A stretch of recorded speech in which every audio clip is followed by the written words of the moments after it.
It started with a knock at 3:17 a.m. on a Tuesday.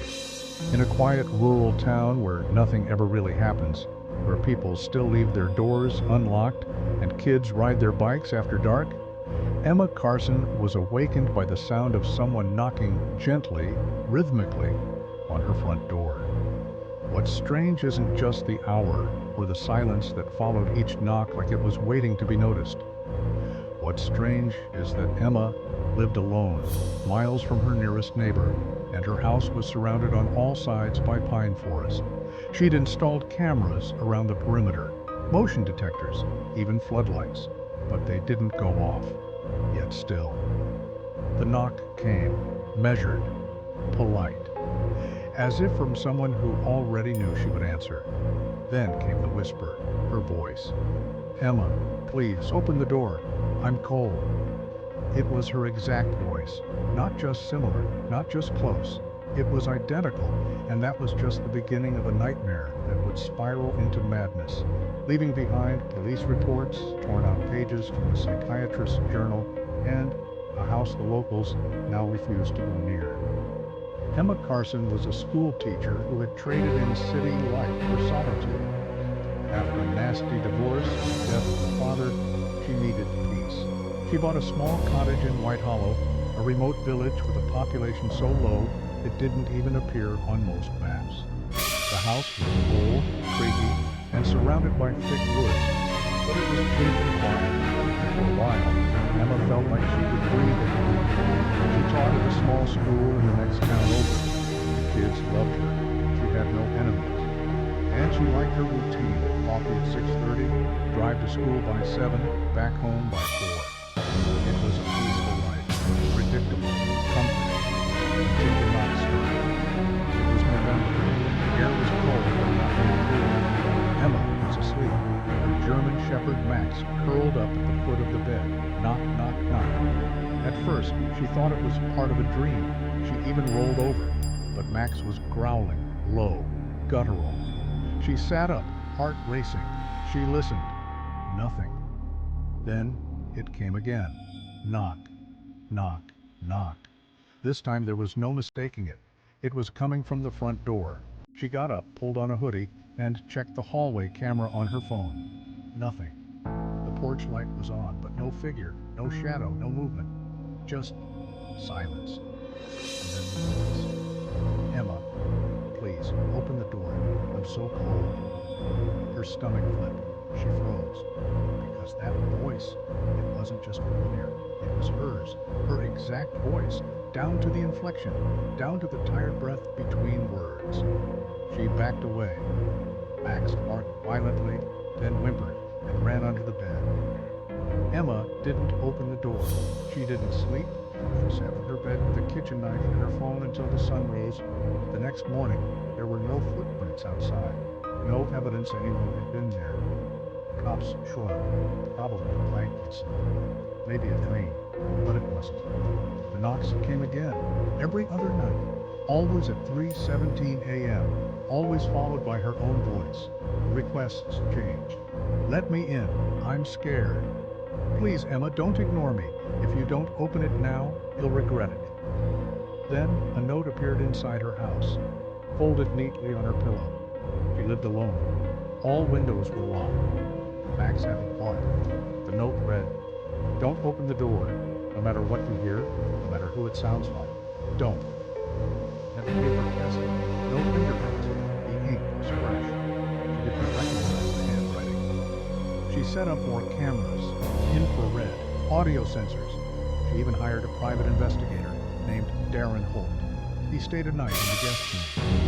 That was the last night Darren Holt was ever seen alive. Emma offered Darren coffee before bed. He was skeptical. "Don't make up stories when they're going too long," he said. "Isolation does strange things." At 3:17 a.m., Emma was awake again. This time she didn't move from the bed. She watched her phone. The cameras showed nothing. All 5 angles around the house were clear, but she heard it. And Darren's voice. "Emma, it's me. Let me in. Something's wrong." But the cameras showed no one at the door. Darren was still in the guest room, asleep. Except he wasn't. Emma ran to the guest room. It was empty. The sheets were rumpled. His phone and wallet still on the nightstand. She checked the front door, still locked, but he was gone. The only thing left on the welcome mat? A recording device, still running. When played back, it contained 6 seconds of silence, followed by a whisper. Don't open the door. Eat. 2 deputies came the next day, searched the woods, found nothing.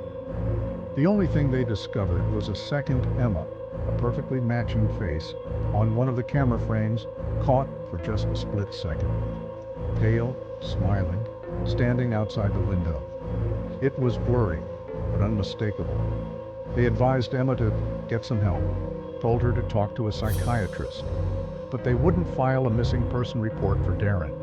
Said he probably walked off in the night. The official report says he left on his own. Unofficially, one deputy quit the force 3 days later. He wouldn't say why. The other shot himself in the woods 2 weeks later. In the suicide note, I looked through the door. I saw myself. Smiled. I opened it. The knock stopped, but the voices didn't. Emma began hearing things in the walls. Whispered conversations, laughter, scraping sounds. Her name spoken slowly, deliberately, like a spell. Max refused to enter certain rooms. He barked at corners, stared at the ceiling for hours.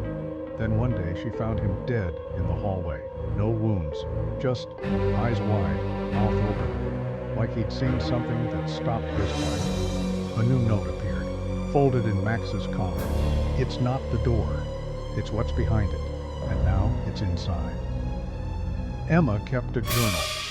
The final entry is dated December 19th. I saw myself today. She was in the mirror, but her smile didn't match mine. She didn't blink. She didn't move her lips when I talked. I asked her what she wanted. She said, I just want in. I think the knocking was a warning, not a threat. I think the voice was trying to trick me. And I think I already opened the door. I don't remember when, but I must have. I hear her now, behind my eyes. If you find this, don't open your door, even if it's me asking, especially if it's me. The house was found empty. No sign of Emma. No blood. No struggle. Her car still in the garage. Phone on the charger. Journal in the fireplace. Half burned. The footage from her home security system was recovered. It ends at 3:17 a.m. on the night of December 19th. The last frame? Emma standing at the door, smiling. But the timestamp showed 2 Emmas, one inside the house and one just outside. One smiling, one crying. Only one disappeared. If you enjoyed this story, hit the like button, share it with your horror-loving friends, and most importantly, subscribe to The Wall Have Ears for more original horror stories based on real events, psychological terrors, and the darkest mysteries you've never heard of. Remember, if someone knocks at your door late at night and the voice sounds exactly like you, don't open it.